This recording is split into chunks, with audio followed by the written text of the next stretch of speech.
क्या क्या चैलेंजेस आपको फेस करने पड़े यहाँ तक पहुँचने के लिए? एक्चुअली जो रियल लाइफ है मेरी वो हीलिंग जर्नी से ही शुरू हुई है। Who is doctor Poonam? Doctor Poonam एक ऐसी इंसान है जो अपनी जिंदगी जी रही है और बड़े मजे में जी रही है। I am enjoying every moment of life and I always look forward for what is next. ये जो आपने चीजें बताई हैं ये पर्दे की है या पर्दे के पीछे भी आप बिल्कुल ऐसे ही चिल आउट? पर्दों का करना क्या है, पर्दों को रख के फायदा भी क्या है, पर्दों का वहाँ रखा जाता है। एक्चुअली में दे आर मोर वोकल। अब ऐसा नहीं है डिप्रेशन पहले नहीं था, ऐसा नहीं है पहले स्ट्रेस नहीं था, मिलेनियल्स में भी था, हर चीज में था। मुझे अपने एक्सप्रेशंस को प्रोसेस करना ही नहीं आता, बताना ही नहीं आता, जताना ही नहीं आता। तो मैं तो देखिए, पेरेंट्स स्ट्रिक्ट होना एक रीजन हो सकता है पर सिर्फ वही कॉज हो ऐसा नहीं है। सेक्रीफाइस को एक ट्रॉफी की तरह दिखाना वो तो बिल्कुल भी सही नहीं है। क्या टॉक्सिक मैरिज में रहना ज्यादा हार्मफुल है या एक हेल्दी डिवोर्स ले लेना चाहिए? मैं यही बोलूंगी कि welcome to a Kamaal Zindagi productions and I am with you Sakshi Mishra. आज के पॉडकास्ट बहुत ज़्यादा स्पेशल होने वाला है बिकॉज आज के पॉडकास्ट में एक TEDx speaker, emotional wellness expert, यहाँ तक कि इनर चाइल्ड हीलर हैं और उनका नाम है डॉक्टर पूनम जी। आज हम उनसे जानेंगे उन तमाम चीज़ों के बारे में, यानी कि हम जानेंगे कैसे हम खुद को इमोशनली स्ट्रॉन्ग रख सकते हैं। जो आजकल बहुत लोग जो ऐसे हैं जो डिप्रेशन का शिकार हो चुके हैं, तो उनसे हम समझेंगे कैसे हम खुद को स्ट्रॉन्ग रखें, मोटिवेट रखें। तो चलिए बिना देरी के मिलवाती हूँ डॉक्टर पूनम से। Welcome to the podcast ma'am, कैसे हैं आप? बढ़िया, बहुत बहुत धन्यवाद पहले तो इतना ब्यूटीफुल इंट्रो मेरा देने के लिए, इतना जोशीला intro. So I am feeling so good and thank you so much. Ma'am हमेशा जाहिर सी बात है कमाल ज़िंदगी प्रोडक्शंस नाम है, तो यहाँ पे वो लोग आते हैं जो कमाल करके दिखाते हैं अपने जीवन में। तो मैं सबसे पहले आपकी जर्नी के बारे में जानना चाहती हूँ कि आपकी जर्नी यहाँ तक कैसे, मतलब क्या क्या प्रॉब्लम्स आई, क्या क्या चैलेंजेस आपको फेस करने पड़े यहाँ तक पहुँचने के लिए? जर्नी तो मेरी जो मैं असली रियल जर्नी बोलूँ या एक तरीके से एक डिफरेंट वर्ल्ड की जर्नी बोलूँ, वो मेरी थी हीलिंग वर्ल्ड की। उससे पहले तो जो जर्नी थी वो तो नॉर्मल थी, हर एक की होती है। When you grow up then you have your own struggles, then you go to school college and then you go for the professional studies and that's how I went. And then when you and then I cracked government exam, and then 10 years I was in the government job.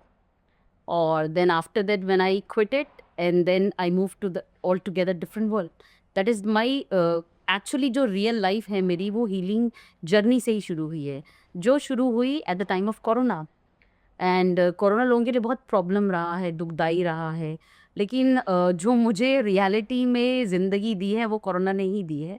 Because it was the corona when I realise कि what is my purpose in this world, why I am here, I don't know why I am here. अगर मैं आपसे एक शब्द में पूछूँ, who is doctor Poonam? कौन है वो इस टाइम पे? इस टाइम पे अगर मैं इस टाइम पे बोलूँ तो डॉक्टर पूनम एक ऐसी इंसान है जो अपनी ज़िंदगी जी रही है और बड़े मज़े में जी रही है। I am enjoying every moment of life, every phase of life and I always look forward for what is next. अब मैं और क्या नेक्स्ट करूँ, तो I am so much enthusiastic person. Oh my God! ये जो आपने चीज़ें बताई हैं ये पर्दे की है या पर्दे के पीछे भी आप बिल्कुल ऐसे ही चिल आउट एकदम? मैं वही हूँ, मैं इधर भी वही हूँ, मैं उधर भी वही हूँ। क्योंकि पर्दों का करना क्या है और पर्दों को रख के फ़ायदा भी क्या है। पर्दों का वहाँ रखा जाता है जहाँ से कुछ बेनिफिट हो। अगर मैं पर्दा रख भी लूँ तो मुझे तो कोई बेनिफिट है ही नहीं ना। और रियलिटी मुझे तभी ही पता चली है कि पर्दा रख के कोई फ़ायदा नहीं है, when I healed myself. And a healed person can give you only and only positive things, and a traumatic person can give you trauma. So my life is something which I look forward. ऐसा नहीं है life में struggle नहीं, क्यों नहीं है भाई, मैं इंसान में रोबोट तो हूँ नहीं, नहीं। या ना मैं हिमालय पे चढ़ के भाई। हाँ एग्जैक्टली। अप एंड डाउन तो होता है, लेकिन now I have my inner strength to rather to react, I response to things. इसीलिए इनर चाइल्ड हीलर आपको कहा जाता है। यस। मैम आपको इमोशनल वेलनेस एक्सपर्ट कहा जाता है। आज के डेट में अगर मैं बात करूँ जेनजी की, इमोशनली बहुत वीक है, शैटर्ड हो जाती है, डिप्रेशन का शिकार हो जाती है। और वहीं हम दूसरी तरफ देखते हैं जो आज जो जनरेशन, एक तो जेनजी वाली जनरेशन, एक जो हम अपने पेरेंट्स को देखते हैं उनकी जनरेशन की बात करें मिलेनियल्स। तो बहुत डिफरेंस देखने को मिलता है। तो आप इसको लेकर क्या कहना चाहेंगे कि जेनजी को जिस तरह से देखा जाता है कि इमोशनली वीक है, लेज़ी है और चीज़ों को समझती नहीं है, डिसीजन को स्ट्रांगली इंस्टेंटली नहीं लेती है, डिप्रेशन का शिकार हो चुकी है। तो क्या कहना चाहेंगे आप जेन ज़ी के लिए? देखिए मेरा तो बिल्कुल पर्सपेक्टिव उल्टा है। मेरा जेन ज़ी के साथ बहुत ज़्यादा आई से I had a word with people and I am meeting them, even I have curated many workshops for them. तो मेरे लिए तो उनके साथ एक्सपीरियंस ऑल टुगेदर डिफरेंट रहा है।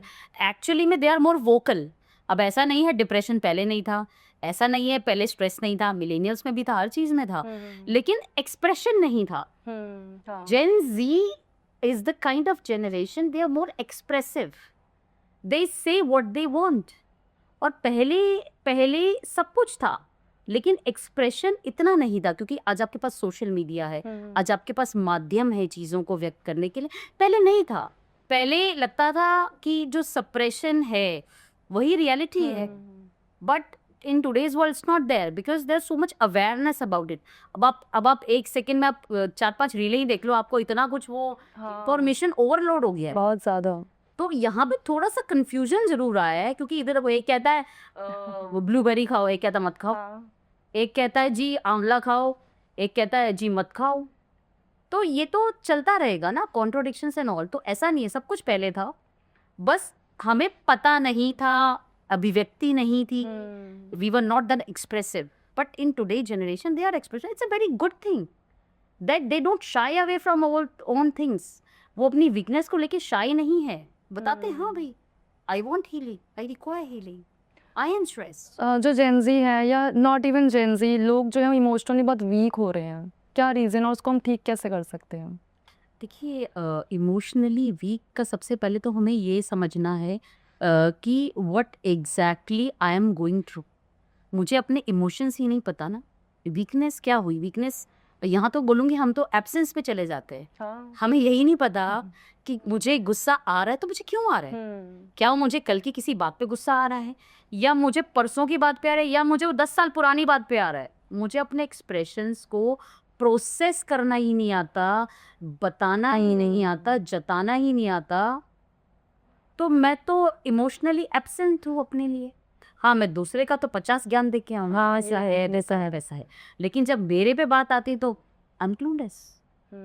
तो इमोशनली तो हम एब्सेंट है ना अपने साथ, और इसको ठीक करना कोई ये बीमारी नहीं है कि उसको मुंह में डाली दवाई और टक करते काम हो गया। नहीं, आपको पहले अपने लिए अवेयर होना पड़ता है कि मेरे अंदर चल क्या रहा है। मेरे आप पूरे दिन में 24 घंटे होते हैं हमारे पास, उसमें से सिर्फ और सिर्फ 10 से 15 मिनट तो एक बार अपने साथ बिताइए। ज़रा अपने आप से पूछिए तो सही, हेलो, हाँ भाई, क्या है भाई, सब ठीक ठाक है अंदर। अपने विचारों को तो एक बार चेक करिए।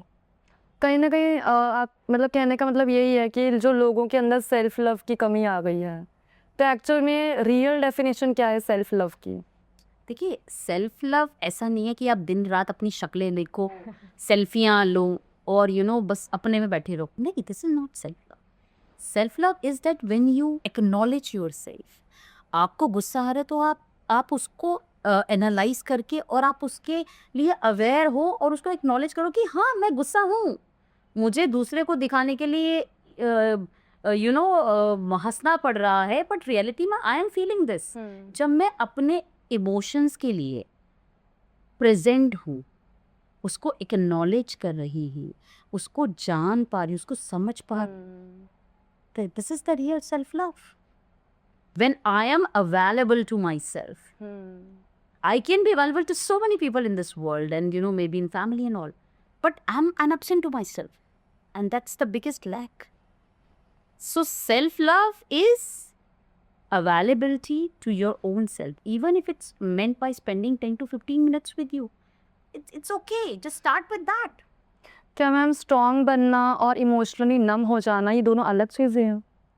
स्ट्रॉन्ग बनना और इमोशनली नंब हो जाना तो ये बिल्कुल डिफरेंट चीज़ है। ये तो आप समझो एक एक्स एक्सिस पे, एक वाई एक्सिस पे है। अपने स्ट्रॉन्ग बनना एक, अच्छा ये यहाँ पे भी डाइकोटमी है। स्ट्रॉन्ग बनना और स्ट्रॉन्ग होने में भी फ़र्क होता है। एक हम प्रिटेंड करते हैं, वी आर प्रिटेंशियस, कि लोग मुझे अरे बोले, अरे ये तो वीक है, अरे ये तो बहुत ही जल्दी काइंड ऑफ घबरा जाती। तो वहाँ पे क्या है, हम लोगों को दिखावा करते कि हम स्ट्रॉन्ग है, yes I am strong, but क्या आप सही में स्ट्रांग हो, वो पता तभी चलेगा जब आप अपने अंदर झांकोगे, अपने साथ वक्त बिताओगे, तभी पता चलेगा कि आप स्ट्रांग हो नहीं हो। और स्ट्रांग अगर असली में हो तो फिर आपको दिखावा करने की क्या जरूरत है। सही बात है। और इमोशनली नम्ब होना तो बिल्कुल ही डिफरेंट चीज है। What is numbness is that when you don't have any sensation. And emotionally numbness मतलब आपको अपने इमोशंस का पता ही नहीं है कि भाई मैं दुखी हूँ, मैं गुस्से में हूँ, मैं स्ट्रेस में हूँ, मुझे पता ही नहीं मैं क्या फील कर रहा हूँ। That is emotional numbness. So this is all together different. But लबो लुबाब एक ही चीज है सबका, अपने आप के साथ वक्त बिता। मैम जैसे कि जो पेरेंट्स होते हैं जो फैमिलीज़ में जॉइंट फैमिली हो गई, तो अगर वो पेरेंट्स स्ट्रिक्ट होते हैं, आजकल जो भी डिप्रेशन का शिकार है या इमोशनली बहुत ज़्यादा शैटर्ड फील करता है, तो उसका रीज़न ये है कि पेरेंट्स बहुत स्ट्रिक्ट हैं, जिसकी वजह से वो इतने मेंटली प्रेशर झेल रहे हैं।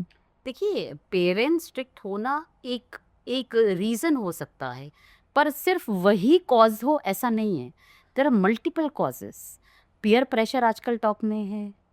प्लस क्या है, एक तो सोशल मीडिया के ज़रिए दिखाना, हाँ, वो भी एक सबसे ज़्यादा है। बहुत तो important स्ट्रेस और एंजाइटी, प्रेशर सब कुछ तो मिला-जुला रूप आता है।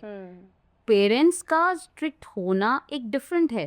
अच्छा, पेरेंट्स का भी स्ट्रिक्ट होना किस चीज़ में? क्या वो आपके एजुकेशन को लेके स्ट्रिक्ट है? क्या वो आपके बिहेवियर को लेके स्ट्रिक्ट है? तो वहाँ पे भी चीज़ें हैं। प्रॉब्लम आती है जब हम सबका एक ही आउटकम समझ के बैठ जाते हैं। सारा सिनेरियो तो वहीं चेंज हो जाता है। तो सबसे पहले हर चीज़ का यही है कि आपको उसका रूट कॉज जानना होगा कि ये चीज़ कहाँ से आ रही है, अभी से आ रही है या मेरे बचपन से आ रही है। तो मैम कुछ जो भी बच्चे या जो भी यूथ है, अगर वो इतना ज़्यादा प्रेशर झेल रहे हैं करियर को लेकर, खास करके ज़्यादा रिलेशनशिप्स की अगर हम बात करें, तो कहीं ना कहीं इसका रीज़न चाइल्डहुड में कुछ ऐसा इम्पैक्ट पड़ जाता है जिसकी वजह से वो आज प्रेजेंट में इतना मेंटली ट्रॉमा झेल रहे होते हैं। बिल्कुल, क्योंकि हम इंसान क्या हैं, हम इंसान एक्सपीरियंस भी है, हम इंसान फीलिंग दीज हैं। हर जो एक्सपीरियंसेस हमारे पास होते हैं वो हमारे ब्रेन में रजिस्टर हो जाते हैं। जो भी हमारे पास्ट एक्सपीरियंसेस होते हैं, जैसे फॉर एन एग्जांपल, आज अगर आप रास्ते में निकले, किसी ने से आपका झगड़ा हो गया, उसने आपसे बोल दिया you are good for nothing, अचानक आपको गुस्सा आया, आपको फील हुआ हाउ डेयर, उसने कह कैसे दिया ये। पर अगर मैं इसमें झांकूं और तो पता चलेगा ये एक्सपीरियंस आपका अभी का नहीं है, जो आपने एक्सप्रेस कर दिया उस इमोशनल आउटबर्स्ट में। हो सकता है बचपन में भी आपको किसी ने कहा हो, या बचपन में आपकी सुनते आए को कि you are not worthy, you are not good enough. हो सकता है वो वहाँ का एक्सपीरियंस आप अभी उस टाइम, क्योंकि आप बच्चे थे, आपके पास पावर नहीं थी, आपके पास एक्सप्रेशन का मोड नहीं था, तो आप अपने अंदर दबा गए। लेकिन आज आप कह सकते हो, तो आज आप फट पड़े, पर वो आ तो चाइल्डहुड से रहा है। हाँ, तो ये बहुत मैटर करता है। मतलब कहीं ना कहीं एक इन्वायरमेंट बहुत ज़्यादा इम्पोर्टेंट रोल प्ले करता है। दैट्स व्हाई आई ऑलवेज एक हेल्दी जो एक हेल्दी फैमिली का जो इन्वायरमेंट होता है, एक हेल्दी इन्वायरमेंट वो कैसा होना चाहिए, क्या मतलब है, एक एग्जैक्ट डेफिनेशन क्या है हेल्दी इन्वायरमेंट की? देखिए, एग्जैक्ट डेफिनेशन तो मैं नहीं बोलूँगी, लेकिन हेल्दी एनवायरनमेंट क्या होता है, when people are expressing themself, I would say. अगर हर इंसान अपने आप को एक्सप्रेस कर पा रहा है उस फैमिली सेटअप में, इसके बावजूद भी they are together, healthy environment. Ma'am एक डिवोर्स की मैं बात करना चाहूँगी, क्योंकि आजकल चीज़ें देखने को मिल रही हैं कि बहुत ज़्यादा डिवोर्स हो रहा है।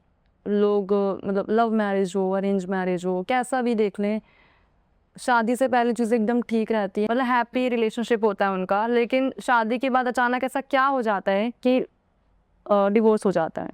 एक्सपेक्टेशंस बढ़ जाती है। शादी से पहले आपको ही पता है भाई कल ये बंदा या बंदी भाग सकता है, ठीक है, अभी कोई ठप्पा नहीं लगा, सोशली एक्सेप्टेंस नहीं है। द डे आपके ऊपर शादी का ठप्पा लगा, सोशल पे एक वो लग गया जी you are married, that means you can not run.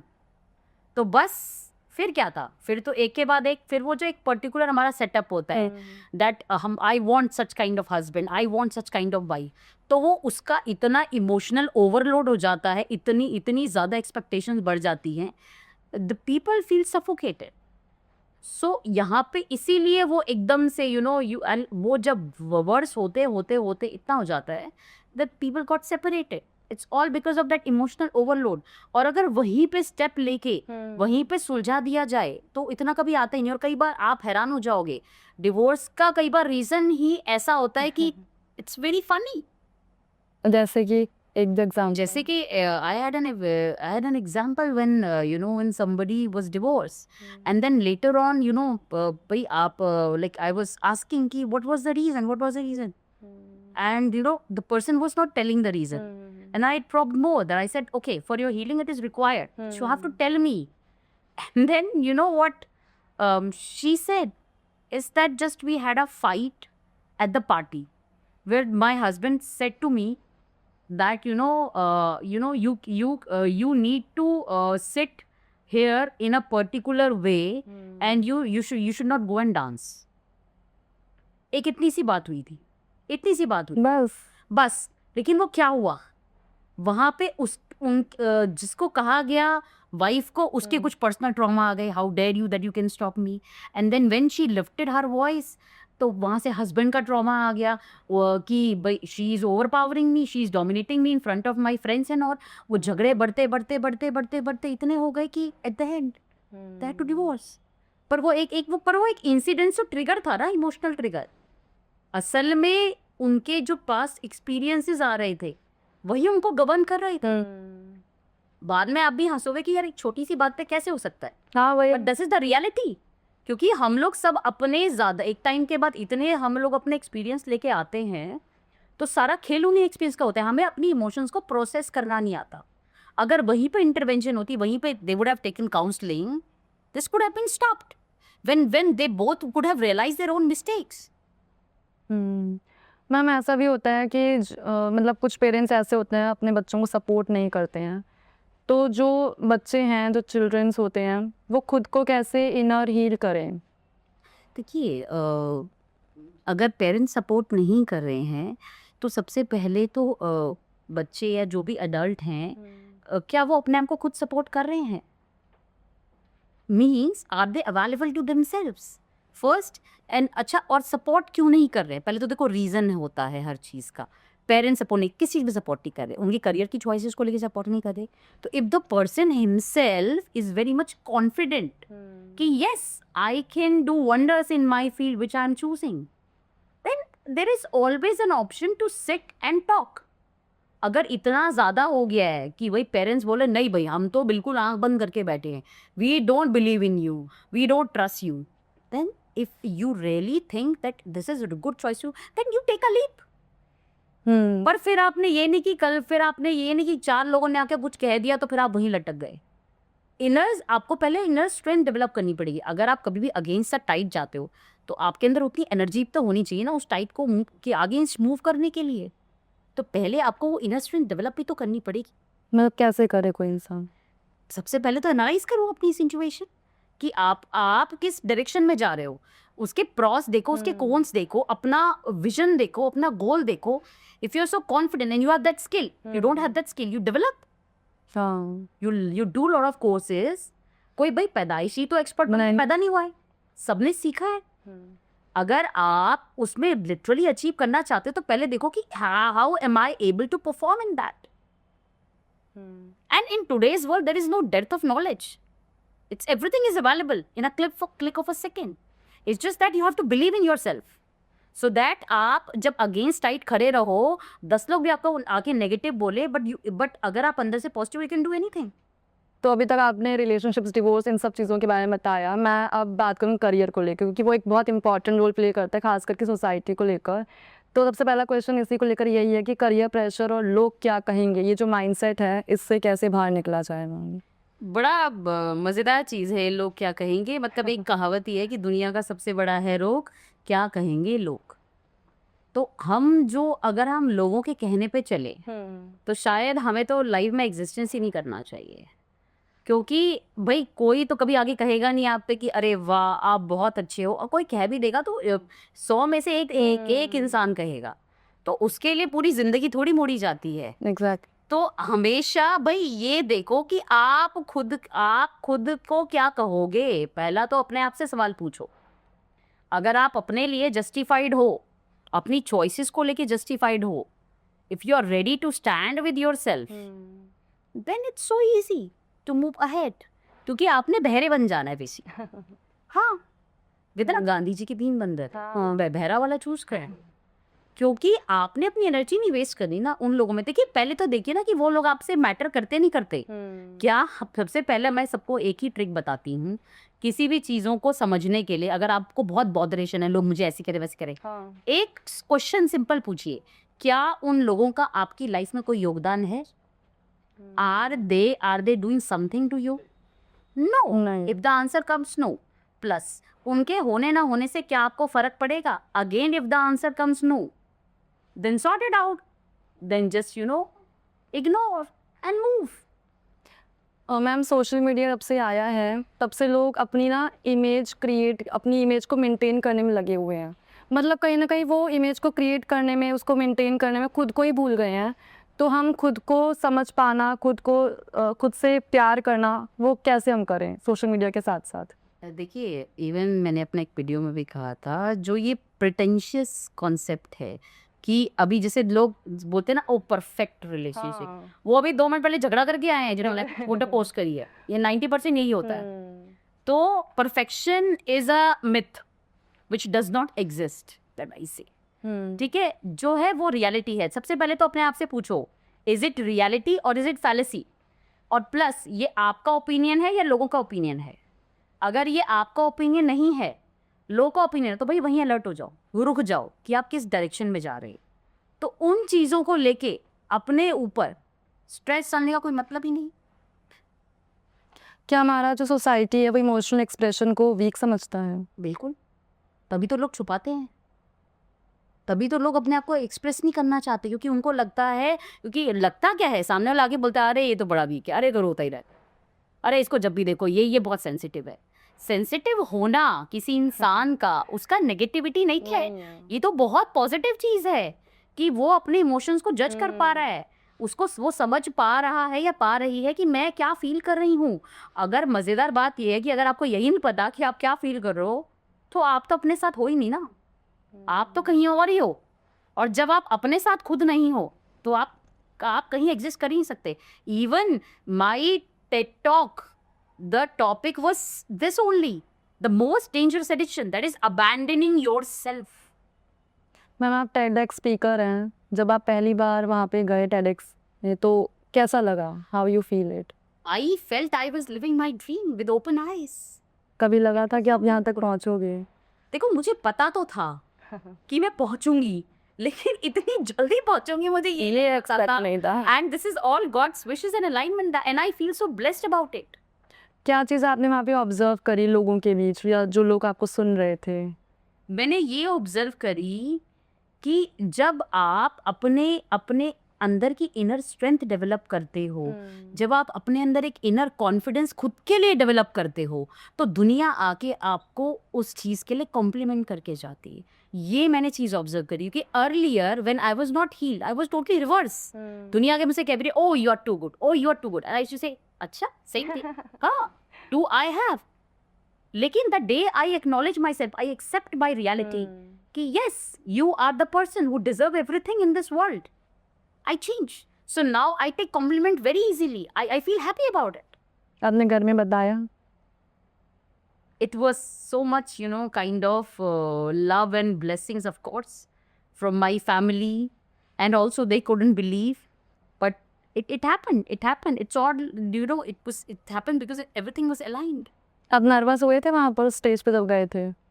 वो तो बड़ा मज़ेदार एक इंसिडेंट हुआ था कि in between I was little bit nervous, but when I paused, but I was positive nervous. मुझे बड़ा मज़ा आ रहा था कि wow, I'm on this stage and I'm speaking to this international audience and something so good. So I was very happy. Even in nervous, I was very happy. So this was a different experience altogether.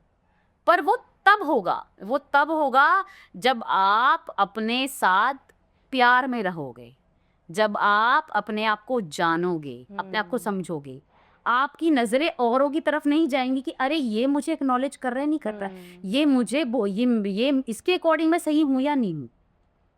अगर आप यही सब करोगे तो फिर आप बाहर की तरफ जाओगे, आप पीपल वैलिडेशन में जाओगे, और फिर आपको आपके अकॉर्डिंग काम नहीं होगा तो you will feel bad, you will feel victim.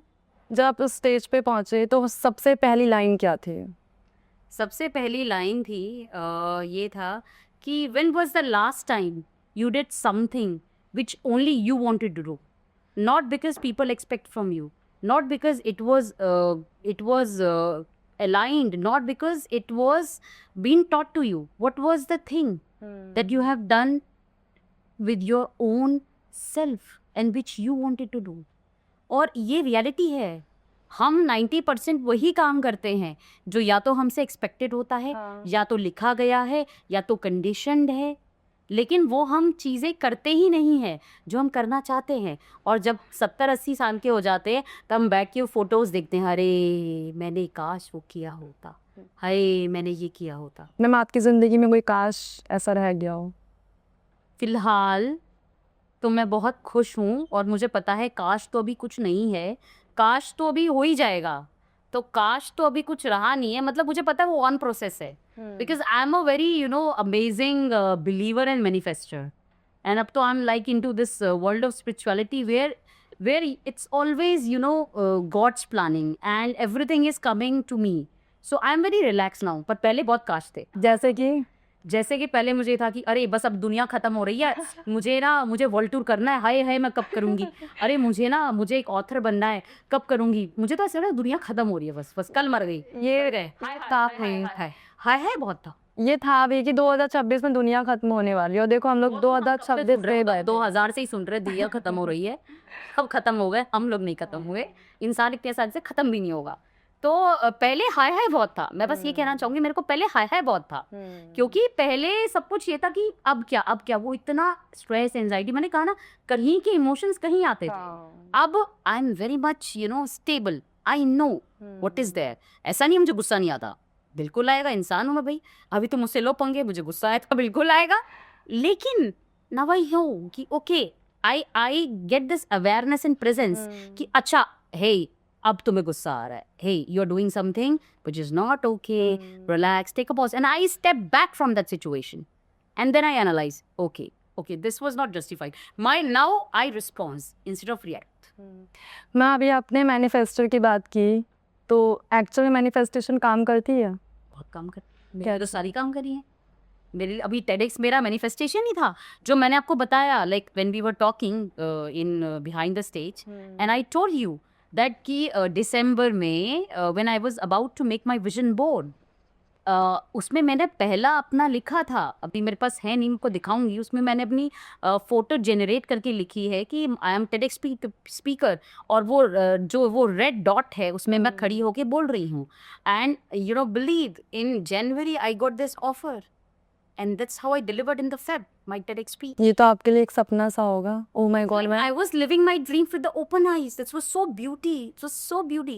And each time I was thanking God कि all because of the blessings of my mentors, my gurus and the gods that I got this opportunity. इस time 2026 का manifestation क्या है आपकी life में? 2026 का manifestation, I'll be launching a book. कौन सी book है?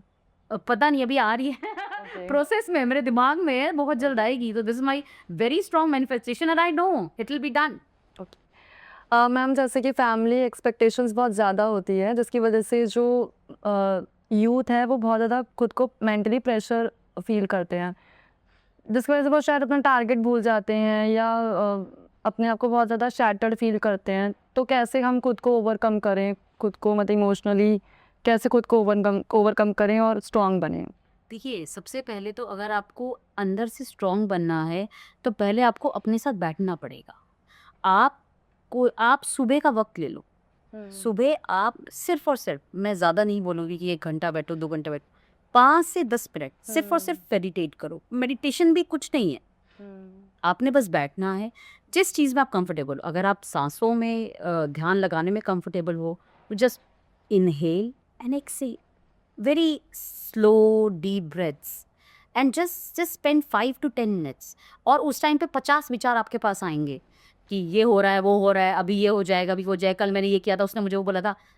Let just see them. ठीक है, वो आए, उनको रोको नहीं, उनको आने तो, उनको बोला हाँ हाँ ठीक है, बाद में देखेंगे, बाद में देखेंगे, बाद में बात करके, अभी मुझे अपने साथ बैठना है.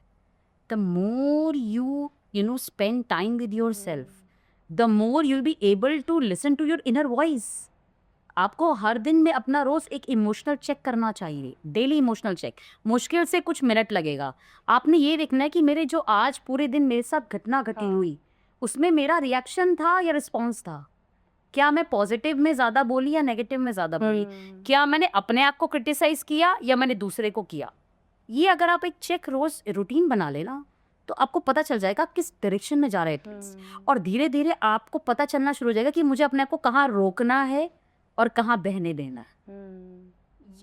बस ये सब कुछ चीजें होती हैं जो हमें अपनी लाइफ में चेंजेस करने होते हैं.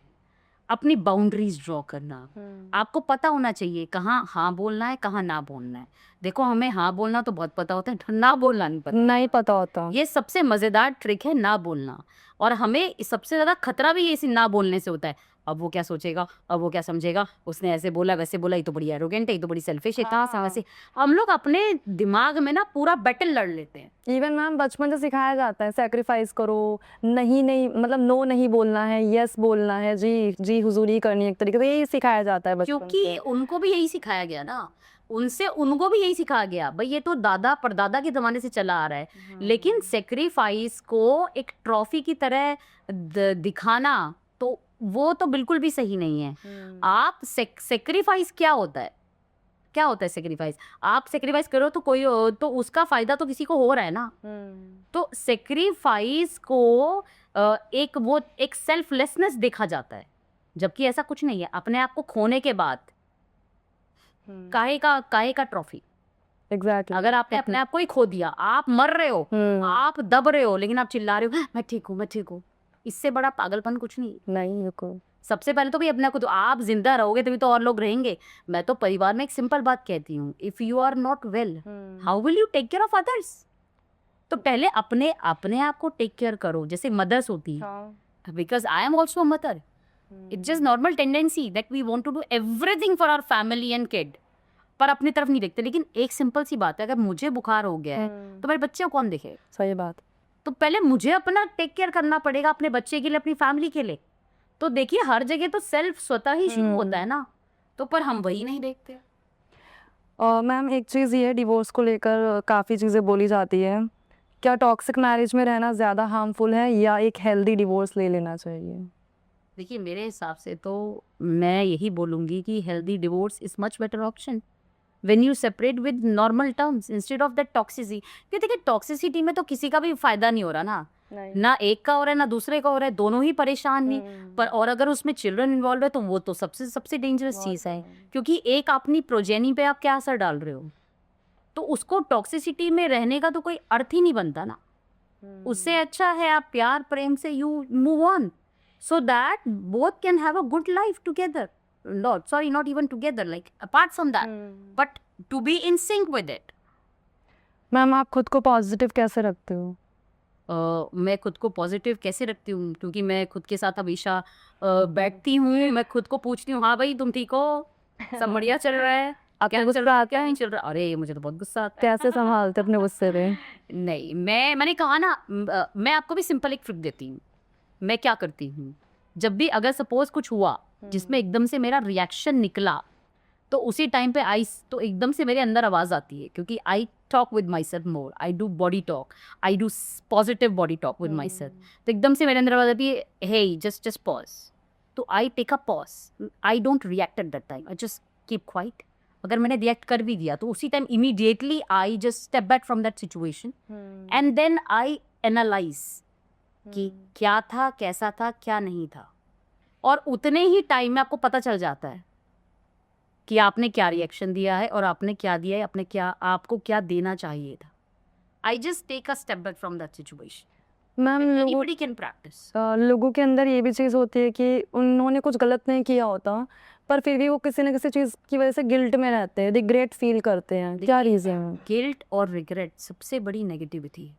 सबसे बड़ी नेगेटिविटी है खुद के लिए, क्योंकि देखिए पहली बात, गिल्ट और रिग्रेट क्या होता है? जो चीज बीत चुकी, हाँ it's a past thing, you can you correct past? You can not. नहीं बिल्कुल what you can correct is your present. यही प्रेजेंट आपका फ्यूचर बनता है, और यही प्रेजेंट 1 मिनट के बाद आपका पास्ट। फास्ट बन जाता है। और हमारा 90% फोकस अपने पास्ट फ्यूचर में रहता है। प्रेजेंट को हम भूल जाते हैं, जो हाँ। सबसे इम्पोर्टेंट चीज है। तो अगर आप प्रेजेंट में रहते हैं, अभी की सिचुएशन देखते हैं, तो आप जो है बहुत हद तक पॉजिटिव रहते हैं। अगर आप रिग्रेट और उसमें जाते हैं, गिल्ट में जाते हैं, तो आप तो पास में घूम रहे हैं ना, उस चीज को तो आप चेंज नहीं कर सकते ना, लेकिन आप उसके अराउंड जो हैवीनेस है उनको रिलीज कर सकते हैं। कैसे रिलीज कर सकते हैं? जर्नलिंग के through. Journaling is the most powerful tool. आपको जो भी गिल्ट है, आपको जो भी शेम महसूस होता है, या जो भी रिग्रेट्स हैं, what you do is that you right on a piece of paper. You write until and unless you feel that you have been hurt. ये एक साइकोलॉजिकल टूल बोलो, Tool भी है। इसको एक हीलिंग टूल बोलो। It's a very good tool. अच्छा, कई लोग बोलते हैं, जैसे इवन माई क्लाइंट्स दे से कि भाई हम तो लिख ही नहीं पाते और हम तो लिख ही नहीं सकते, तो मैं उनके लिए और शॉर्टकट बोलती हूँ, चलो जी लिखो भी मत, एक रिकॉर्डिंग कर लो, अपने आप को भेजो रिकॉर्डिंग, या किसी ऐसे इंसान को भेजो जो उसको नहीं पड़ेगा, या पहले ही बता दो भाई don't read that, just record everything. अपनी पूरी भड़ास निकालो, अपना पूरा हैवीनेस निकालो उस इमोशंस को लेके, एंड डिलीट इट। किस तरह के क्लाइंट्स आते हैं आपके पास? हाँ, see mostly I have women and men also, and the age is like bracket from 22 to 60-65. So mostly people come for their childhood traumas, which now they see in their relationships, and also the same pattern continuing. Like for an example, a woman came to me and she has been divorced 3rd time, and then now she's in very much fear. What if I go again and then again this happened, and this is the pattern that was repeating. So during the sessions, because I have a very deep sessions, we do lots and lots of inner child healing, we do meditations, we do ancestral healing, we do NLP, EFT, all those processes which are very deep. And then we go into deep, and then we have seen her pattern from the childhood, and then we realize, oh my God, the childhood pattern that came is that her father never loved, never gave attention, and she used to search in those relationships her father's quality. So as a result, those relationship में the person becomes become offended, and sometime kind of what I would say बहुत ही suffocated feel करता था, क्योंकि जब वो qualities ढूंढी जाती हैं और नहीं मिलती, and that was always the reason of fight. So the person goes away. So when we healed her childhood trauma, we healed her fatherhood wound, and when she released all those emotional heaviness, then she broke the pattern, and now she's into another relationship, of course not marriage, but a relationship. It's going okay because she has broken that pattern. So see, a childhood pattern can be very traumatic. See how our emotional suppression can go altogether different direction. So this is very heavy things that we experience. We even see the people who have that suicidal thoughts, anxieties and all. It comes so much because they had some or the other thing they have suffered in their childhood. So हम वही beliefs, वही चीज़ें carry करते. जिसे for an example, हमसे कहा जाता है मनी को लेके कि पैसा पेड़ पे नहीं उगता, पैसे के लिए बहुत मेहनत करनी होती है, तो रात मेहनत करती. तो अब क्या है, अगर मेरे पास पैसा आसानी से आ गया तो मेरे दिमाग में क्या है कि पैसा पेड़ पे नहीं उगता, पैसे की बहुत मेहनत करती. तो आई सम और the other way I will lose that money. या तो मैं ऐसा इन्वेस्टमेंट कर दूंगी जो मेरे लिए सही नहीं है, या मैं उसको कहीं और ऐसी जगह लगा दूंगी जो फंड डाउन हो गया, क्योंकि मेरे दिमाग में क्या बैठा है, पैसा तो आसानी से नहीं आता, पैसा पेड़ पे नहीं तो बहुत मेहनत करनी होती.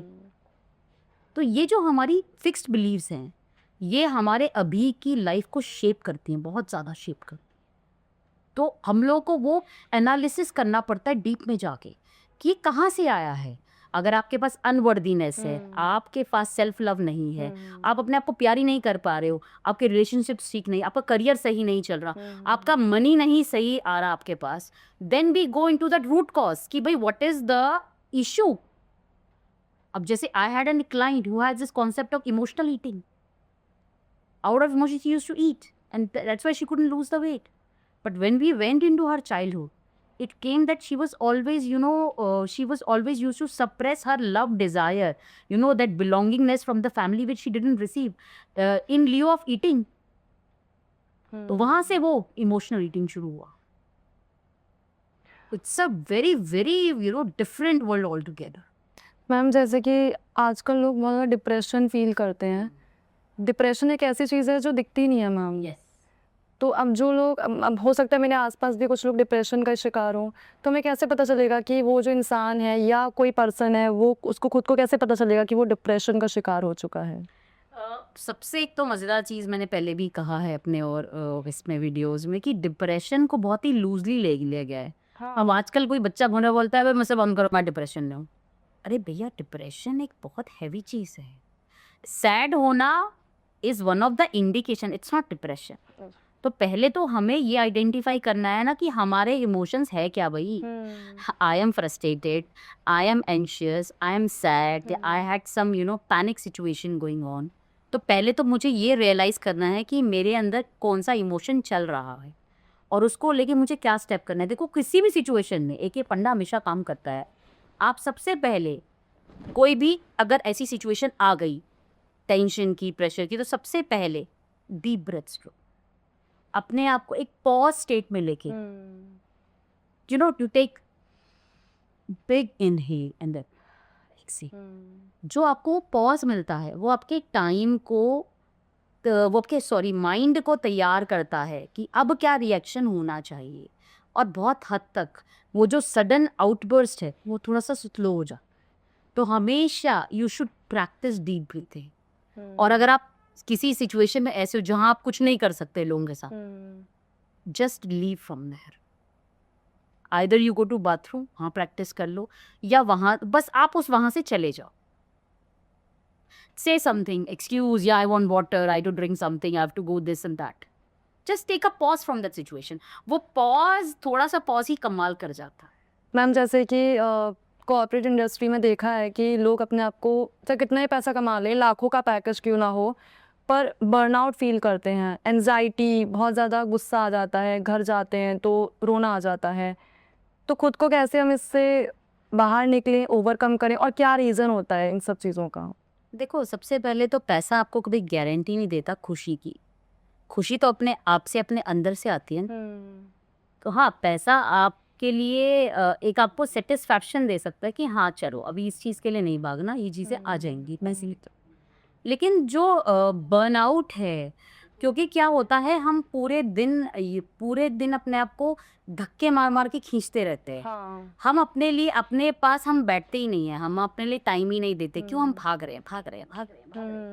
तो उससे क्या होता है, हमारी बॉडी जो होती है वो बार बोलती है भैया अब तो रेस्ट देगा मुझे, अब तो दे दे, अब तो दे दे, अब तो दे दे. हम सुनते ही नहीं, हम बहरे बन जाते हैं.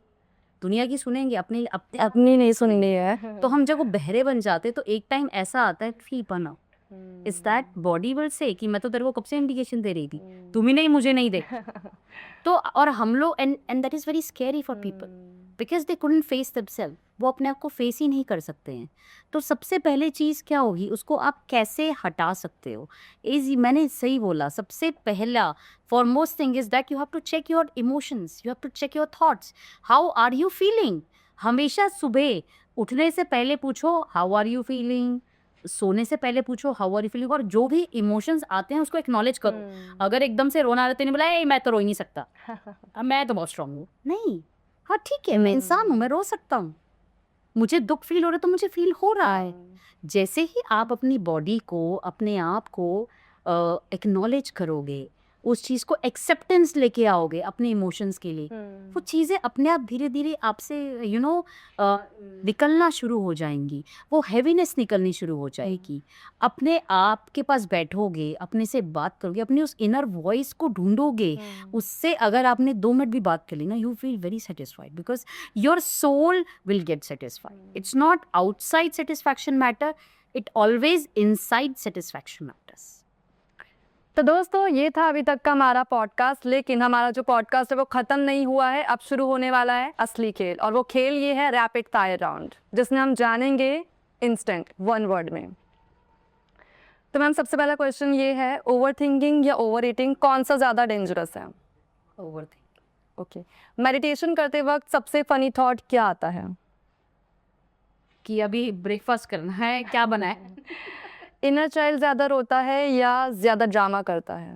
रोता है। सेल्फ लव का मतलब चॉकलेट खाना या बाउंड्रीज बनाना? बाउंड्रीज। एक वर्ड में हीलिंग क्या है? एक वर्ड में हीलिंग सब कुछ। Oh my God. आपको go to mood reset hack क्या है? Go to mood reset to order something which I like. Favourite food? Favorite food? Pasta. Favourite place? Favorite place? Turkey. Daily क्या करना पसंद है? Daily sit with myself. क्या आप कभी खुद भी ओवरथिंक करते हैं? ऑनेस्ट आंसर होना चाहिए। Yes. I am a human being. मैं ठीक हूँ सच या बिगेस्ट लाई? मैं ठीक हूँ is a biggest lie. अगर इमोशंस एक बॉलीवुड मूवी होती तो टाइटल क्या होता? जियो और जीने दो। एक लाइन ऑडियंस के लिए।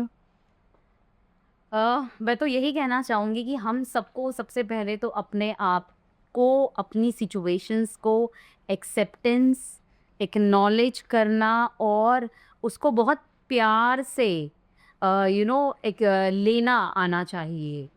और हमें सबसे बड़ा इशू ये होता है, हमें यही नहीं पता होता हमें अपनी कहाँ बाउंड्री सेट करनी है, कहाँ हमें नो बोलना है, क्योंकि हमें सिखाया नहीं गया। हमें हमेशा ये बताया गया है कि अपने लिए कुछ करना is always a selfish act, but it's not. It's a self-respect. It's my basic demand of being a human being. तो अगर हम अपने आप को एक्नॉलेज करते हैं, अपने आप को सुनते हैं, अपनी फीलिंग्स को समझते हैं और उस पर एक्ट करते हैं, तो हमसे ज़्यादा हमसे ज़्यादा सेटिस्फाइड इंसान शायद ही कोई हो। मैं बस ये कहना चाहती हूँ, live your life fully. Don't suppress your emotion, because the more you suppress, the more it express, and then it will express in some other way which you don't like it. So enjoy, जियो और जीने दो। तो दोस्तों आज हमने सीखा कि दर्द भी ज़रूरी है और ड्रामा भी ज़रूरी है, लेकिन उन सबसे ज़रूरी है खुद को खुश रखना। तो ऐसे ही देखते रहिए हमारा ये खास पॉडकास्ट और बने रहिए।